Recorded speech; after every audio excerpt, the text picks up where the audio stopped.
नमस्कार, मैं हूं निकिता और आप देख रहे हैं सत्य हिंदी। एक नजर डालते हैं अब तक की सुर्खियों पर। श्रीनगर एयरपोर्ट पर 26 जुलाई को एक सैन्य अधिकारी ने स्पाइस जेट के कर्मचारियों के साथ जमकर मारपीट की। अधिकारी दिल्ली जा रहे थे और उनके पास तय सीमा से अधिक 16 किलो कैबिन लगेज था। जब अतिरिक्त शुल्क की बात कही गई तो उन्होंने पैसे देने से इनकार कर दिया और जबरन एयरो ब्रिज में घुस गए। रोकने पर उन्होंने 4 कर्मचारियों को लात घूंसों से पीटा। एयरलाइन ने कहा कि सेना के अधिकारी ने स्पाइस जेट के ग्राउंड स्टाफ के 4 अधिकारियों के साथ मारपीट की। हमारे कर्मचारियों को बार बार लात घूंसों से मारा गया।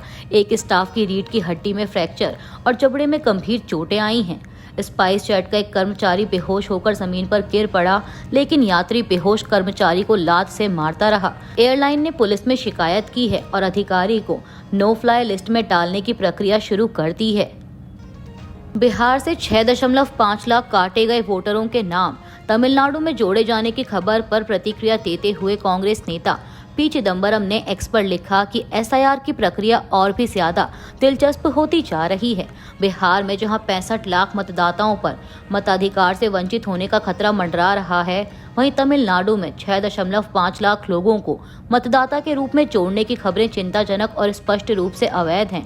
कांग्रेस नेता ने कहा कि उन्हें स्थायी रूप से प्रवासी कहना प्रवासी मजदूरों का अपमान है और तमिलनाडु के मतदाताओं के अपनी पसंद की सरकार चुनने के अधिकार में घोर हस्तक्षेप है। उन्होंने कहा कि प्रवासी मजदूरों को राज्य विधानसभा चुनाव में मतदान करने के लिए बिहार या अपने गृह राज्य क्यों नहीं लौटना चाहिए, जैसा कि वे आमतौर पर करते हैं। क्या प्रवासी मजदूर छठ पूजा के समय बिहार नहीं लौटते? मतदाता के रूप में नामांकित होने के लिए व्यक्ति के पास एक स्थायी कानूनी घर होना चाहिए।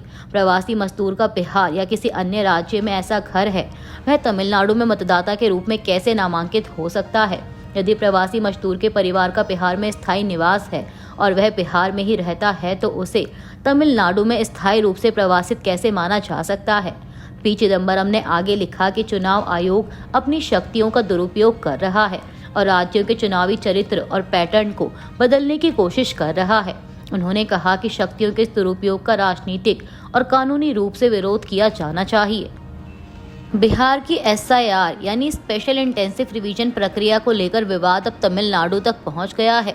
चुनाव आयोग बिहार से आए 6.5 लाख प्रवासी मजदूरों को तमिलनाडु की वोटर लिस्ट में शामिल करना चाहता है।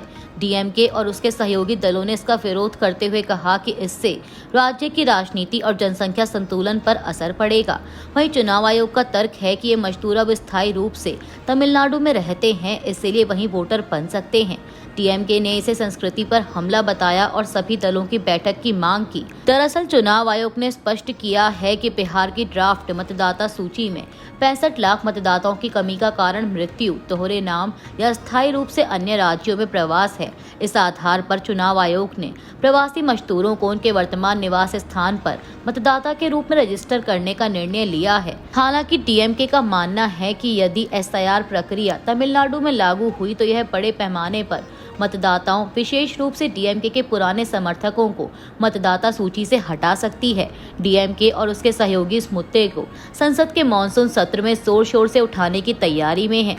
पार्टी का मानना है कि यह कदम तमिलनाडु की राजनीतिक ताने बाने को प्रभावित कर सकता है, खासकर 2026 के विधानसभा चुनावों से पहले।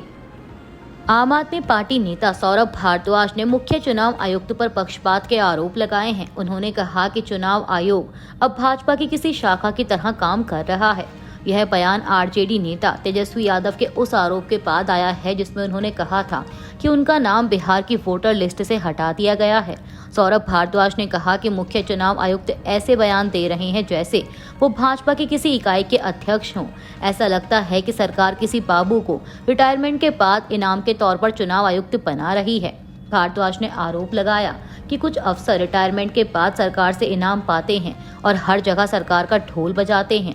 उन्होंने मुख्य चुनाव आयुक्त को टीएन शेषन से प्रेरणा लेने की सलाह दी। बता दें कि टीएन शेषन भारत के सबसे चर्चित और सख्त चुनाव आयुक्तों में से एक माने जाते हैं, जिनके कार्यकाल में चुनाव आयोग ने अपनी स्वतंत्रता और निष्पक्षता का लोहा मनवाया था। शिवसेना यूबीटी नेता संजय राउत ने राहुल गांधी के चुनाव में धांधली के दावे का समर्थन किया है। संजय राउत ने कहा कि करीब 100 सीटों पर घोटाला हुआ। चुनाव आयोग इस साजिश का हिस्सा था। अगर ऐसा नहीं होता तो नरेंद्र मोदी प्रधानमंत्री नहीं बन पाते। राहुल गांधी के पास सबूत हैं। बता दें कि इससे पहले राहुल गांधी ने कहा था कि आज जो भारत के प्रधानमंत्री हैं, उनकी जीत बहुत ही मामूली बहुमत से हुई है। अगर सिर्फ 15 सीटों पर गड़बड़ी ना हुई होती तो वो प्रधानमंत्री नहीं बनते।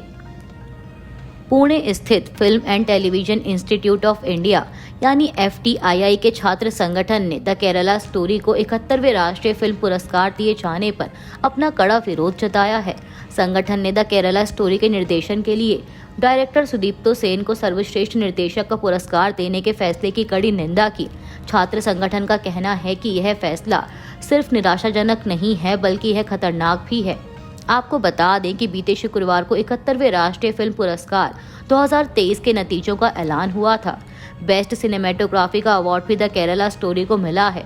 अब इसी पुरस्कार का विरोध करते हुए FTII पुणे के छात्र संगठन ने पत्र में लिखा कि एक बार फिर सरकार ने साफ कर दिया है कि अगर कोई फिल्म उसके बहुसंख्यकवादी और नफरत फैलाने वाले एजेंडे के साथ मेल खाती है तो वह उसे इनाम देगी। द केरला स्टोरी एक फिल्म नहीं है, ये एक हथियार है। ये एक झूठा नैरेटिव है जिसका मकसद मुस्लिम समुदाय को बदनाम करना और उस राज्य को गलत दिखाना है जो हमेशा सांप्रदायिक सौहार्द, शिक्षा और प्रतिरोध के लिए जाना जाता रहा है। बयान में आगे कहा गया कि सरकार को समझना होगा कि किसी प्रचार को इनाम देने से वह सच नहीं बन जाता। पश्चिमी उत्तर प्रदेश के कई शहरों में संदिग्ध ड्रोन देखे जाने के बाद मुख्यमंत्री योगी आदित्यनाथ ने बिना अनुमति ड्रोन उड़ाने पर प्रतिबंध लगाने का आदेश दिया है। सीएम ने कहा है कि ड्रोन से दहशत फैलाने वालों पर गैंगस्टर एक्ट के तहत कार्रवाई होगी और जरूरत पड़ने पर NSA लगाया जाएगा। उन्होंने कहा कि अफवाह फैलाने या डर पैदा करने की कोशिश करने वालों को बर्दाश्त नहीं किया जाएगा और दोषियों के खिलाफ कठोर कार्रवाई की जाएगी। सीएम योगी ने राज्य के प्रमुख सचिव गृह और पुलिस महानिदेशक को सभी जिलों में ड्रोन गतिविधियों की समीक्षा और निगरानी करने के निर्देश दिए हैं। BBC की एक रिपोर्ट के मुताबिक पश्चिमी उत्तर प्रदेश के शहरों में बीते कई दिनों से रात के समय संदिग्ध ड्रोन देखे जाने का दावा किया जा रहा है। स्थानीय लोगों का दावा है कि ये ड्रोन चोरों की मदद करते हैं। हालांकि पुलिस का कहना है कि ड्रोन और चोरी की घटनाओं के बीच किसी तरह का सीधा संबंध साबित नहीं हुआ है। पनवेल में शुक्रवार रात मनसे कार्यकर्ताओं ने एक डांस बार पर हमला कर तोड़फोड़ की। यह कार्रवाई राज ठाकरे के भाषण के बाद हुई, जिसमें उन्होंने रायगढ़ में डांस बार्स पर नाराजगी जताई थी।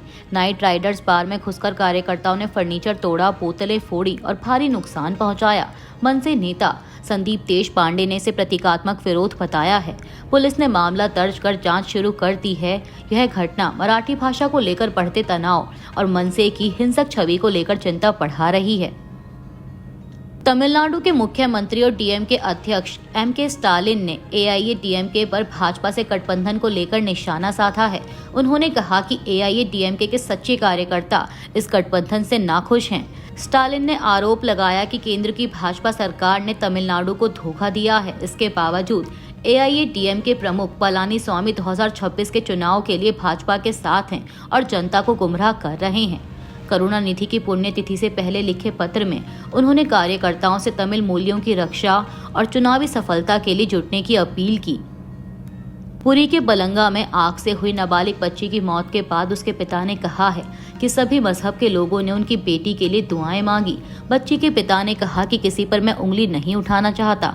आम नागरिक, वे चाहे हिंदू हो या मुस्लिम, मेरी बेटी के लिए सभी ने दुआ प्रार्थना की। मैं किसी से नाराज नहीं हूँ। उन्होंने कहा कि मैं बस इतना ही कहूँगा कि मेरे नसीब में मेरी बेटी नहीं है। मैं किसी को दोष नहीं देना चाहता। बच्ची के पिता ने किसी पर शक होने की बात से इनकार किया। आपको बता दें कि पिछले महीने 19 तारीख को नाबालिग बच्ची को कथित तौर पर 3 अज्ञात युवकों ने आग लगा दी थी। हालांकि ओडिशा पुलिस ने एक्स पर बयान जारी कर अपनी प्रारंभिक जांच में किसी भी शख्स के इस घटना में शामिल होने की आशंकाओं से इनकार किया है। यूक्रेन के दक्षिणी शहर माइकोलेव के अधिकारियों ने बताया है कि रूसी मिसाइल हमले से नागरिकों के घर और बुनियादी ढांचे नष्ट हो गए हैं। काला सागर के नजदीक इस शहर में हमले से कम 3 नागरिक घायल हुए हैं। इस शहर में रूस ने बार बार गोलीबारी की। यूक्रेन की आपातकालीन सेवा ने मिसाइल हमले के बाद घटनास्थल पर मौजूद फायर फाइटर्स की तस्वीरें पोस्ट की हैं। वहीं रविवार की सुबह सोची में काला सागर के नजदीक एक तेल डिपो में भीषण आग लग गई। रूसी अधिकारियों ने इसके लिए यूक्रेनी ड्रोन हमले को जिम्मेदार ठहराया। इसके बाद उसी इलाके में स्थित सोची एयरपोर्ट से उड़ानें निलंबित कर दी गईं। क्रास्नोडार इलाके के गवर्नर वेनियामिन कोंद्रातिव ने टेलीग्राम पर बताया कि ड्रोन का मलबा एक ईंधन टैंक से टकराया है और 127 फायर फाइटर्स आग पर काबू पाने में जुटे हुए हैं। मीडिया रिपोर्ट्स के मुताबिक यूक्रेन का यह हमला इस हफ्ते के आखिर में किए गए हमलों में से एक है। इन हमलों में दक्षिण रूस के शहरों को निशाना बनाया गया है। अभी के लिए इतना ही। बाकी की देश दुनिया की बड़ी खबरों के लिए जुड़े रहिए सत्य हिंदी के साथ। Copyright disclaimer under Section 107 of the Copyright Act 1976. Allowance is made for fair use for purposes such as criticism, comment, news reporting, scholarship, and research. Fair use is a use permitted by copyright statute that might otherwise be infringing.